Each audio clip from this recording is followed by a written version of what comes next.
वर्णिवेशरमणीय दर्शनं मन्दहासरुचिराननाम्बुजं पूजितं सुरनरोत्तमैर्मुदा धर्मनन्दनमहं विचिन्तये। असतो मा षड्गमय तमसो मा ज्योतिर्गमय मृत्युर्मा अमृतं गमय। ओम शांति शांति शांति। अस्मद्गुरु समारंभां नाथयामुनमध्यमां लक्ष्मीवल्लभपर्यन्तां वंदे गुरु परंपरा। આજની જ્ઞાન સભાની અંદર પધારનારા બધા જ ભગવદ્ ભક્તોને વેદાંતાચાર્ય પુરાણ ઇતિહાસ આચાર્ય એમએ ફિલોસોફી શાસ્ત્રી ડાકેશભાઈના હેતપૂર્વક જય સ્વામિનારાયણ।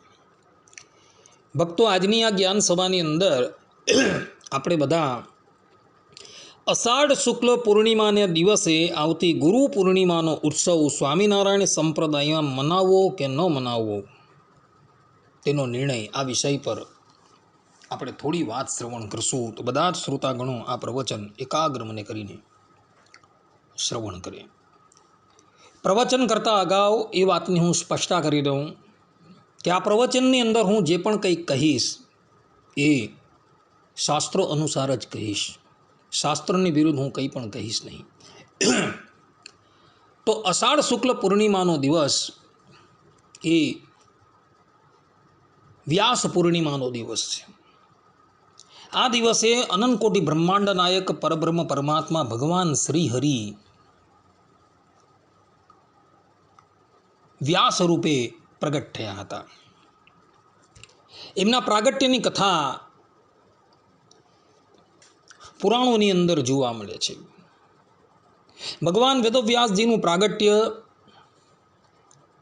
મહર્ષિ પરાશરજી અને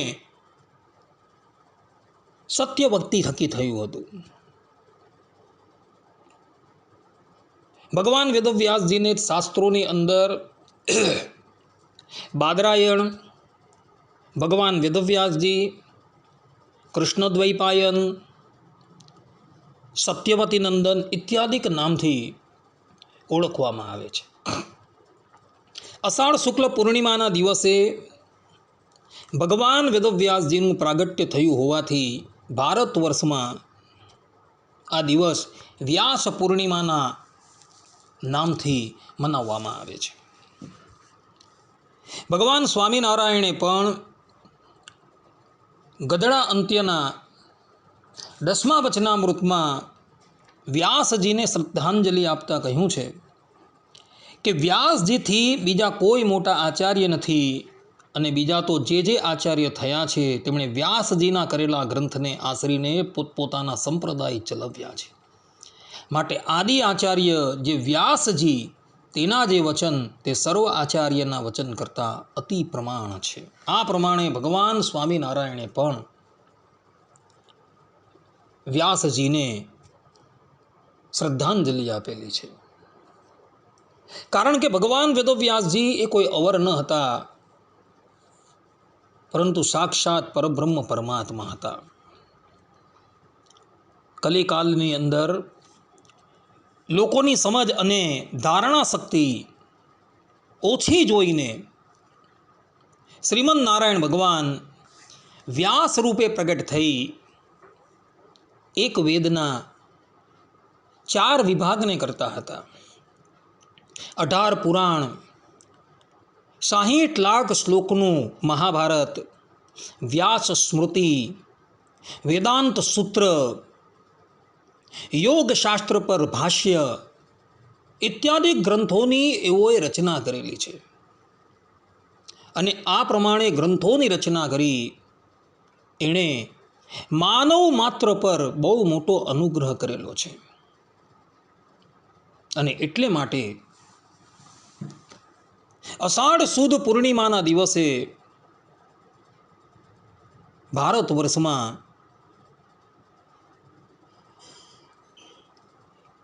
એમના પ્રાગટ્યનો દિવસ ખૂબ ધૂમધામથી મનાવવામાં આવે છે। જગતની અંદર જે પણ કંઈ જ્ઞાન છે એ ભગવાન વેદવ્યાસજીએ જ આપેલું છે। અને એટલે જ માટે સંસ્કૃતમાં એક ઉક્તિ છે, વ્યાસ ઉચ્છિષ્ટમ જગત સર્વમ। અષાઢ સુદ પૂર્ણિમાના દિવસે દરેક સંપ્રદાયમાં એ સંપ્રદાયની ગાદી પર બિરાજમાન જે આચાર્યો છે એ આચાર્યોની ભગવાન વેદવ્યાસજીની ભાવનાથી પૂજા કરવામાં આવે છે. એક ભગવદ્ ભક્તએ મને પ્રશ્ન કર્યો કે શાસ્ત્રીજી, શું આપણા સ્વામિનારાયણ સંપ્રદાયની અંદર પણ ભગવાન સ્વામિનારાયણના વખતમાં તથા રામાનંદ સ્વામીના વખતમાં વ્યાસ પૂર્ણિમાનો ઉત્સવ ઉજવાતો હતો? ત્યારે અમે એમને કહ્યું કે ભગવાનની કૃપાથી સંપ્રદાયના મોટે ભાગના ગ્રંથો મારા હાથ નીચેથી પસાર થઈ ચૂકેલા છે, પરંતુ એમાં એક પણ સ્થાન પર ભગવાન સ્વામિનારાયણે કે સદગુરુ રામાનંદ સ્વામીએ વ્યાસ પૂર્ણિમાનો ઉત્સવ ઉજવ્યો હોય એવો ઉલ્લેખ જોવા મળતો નથી. સત્સંગી જીવનના ચતુર્થ પ્રકરણના 55થી લઈ 61મા અધ્યાય પર્યંત ભગવાન સ્વામિનારાયણે આખા વર્ષ દરમિયાન ભગવાનના મંદિરમાં જે ઉત્સવો ઉજવવા તેનું વિધાન કરેલું છે, પરંતુ એની અંદર પણ અષાઢ શુક્લ પૂર્ણિમાના દિવસે વ્યાસ પૂર્ણિમાનો ઉત્સવ ઉજવવો તેનું વિધાન કરવામાં આવેલું નથી. પરંતુ ભગવાન સ્વામિનારાયણે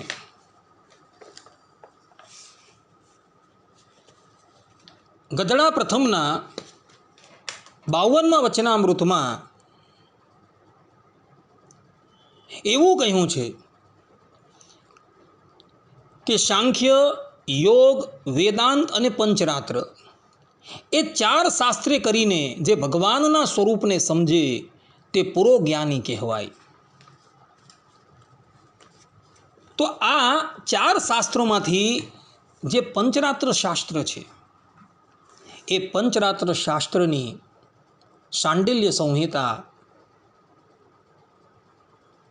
ચતુર્થ અંશ 6ઠ્ઠો અધ્યાય એના 29થી લઈને 33મા શ્લોક પર્યંતમાં શ્રીમદ નારાયણ ભગવાને વિધાન કરેલું છે કે અષાઢ શુક્લ પૂર્ણિમાના દિવસે પોતાના આચાર્યનું પૂજન કરવું. શ્રીમદ નારાયણ ભગવાન કહે છે કે અષાઢે ગુરુપૂર્ણાયામ મૈત્ર શ્રવણ યોસ્તથા વિશેષ अर्चा प्रकर्तव्या आचार्यस्य महात्मनः. अर्थात कि अषाढ़ की गुरु पूर्णिमा में, अषाढ़ में अनुराधा एवं श्रवण नक्षत्र में साधक महात्मा एवं आचार्य की विशेष पूजा करे. આ પ્રમાણે શ્રીમદ નારાયણ ભગવાને અહીં સ્પષ્ટ રૂપે પંચરાત્ર શાસ્ત્રની શાંડિલ્ય સંહિતામાં કહેલું છે કે અષાઢ શુક્લ પૂર્ણિમાને દિવસે પોતાના આચાર્યનું પૂજન કરવું, પોતાના આચાર્યની અંદર વ્યાસની ભાવના લાવી એમનું પૂજન અવશ્ય કરવું જોઈએ. ભક્તો, આ પંચરાત્ર શાસ્ત્ર કોઈ અવર નથી. ભગવાન સ્વામિનારાયણે ગધડા પ્રથમના 52મા વચનામૃતમાં 4 શાસ્ત્રી કરીને ભગવાનના સ્વરૂપને જાણવાનું કહ્યું છે. એમાં પંચરાત્ર શાસ્ત્રોનું નામ આવે છે, અને આ પંચરાત્ર શાસ્ત્રની શાંડિલ્ય સંહિતા ચતુર્થ અંશ 6ઠ્ઠા અધ્યાયના 29થી લઈને 33મા શ્લોકની અંદર આ વાત કહેવાયેલી છે. એટલે અષાઢ શુક્લ પૂર્ણિમાના દિવસે પોતાના આચાર્યની અંદર વ્યાસની ભાવના લાવી એમનું પૂજન કરવું. આપણા સંપ્રદાયના પ્રબંધોની અંદર વ્યાસ પૂર્ણિમા ઉજવવાનું વિધાન કરવામાં આવેલું નથી, પરંતુ ભગવાન સ્વામિનારાયણે પાંચરાત્ર શાસ્ત્રને માન્ય કરેલું છે. એ પાંચરાત્ર શાસ્ત્રની અંદર જે શાંડિલ્ય સંહિતા આવી છે, એ શાંડિલ્ય સંહિતામાં અષાઢ શુક્લ પૂર્ણિમાના દિવસે પોતાના આચાર્યનું પૂજન કરવું એવું વિધાન કરવામાં આવેલું છે. માટે બધા જ ભગવદ્ ભક્તો આ દિવસે પોતાના આચાર્યનું પૂજન કરજો, કારણ કે શ્રીમદ નારાયણ ભગવાને આ પ્રમાણેની આજ્ઞા આપેલી છે. આટલું કહીને હું મારા આ પ્રવચનને અહીં વિરામ આપું છું. સર્વે સંતુ નિરામય સર્વે સુખીનો ભવંતુ સર્વે ભદ્રાણી પશ્યંતુ માં કશ્ચિત દુઃખ ભાગ ભવેત અસ્તુ. જય સ્વામિનારાયણ.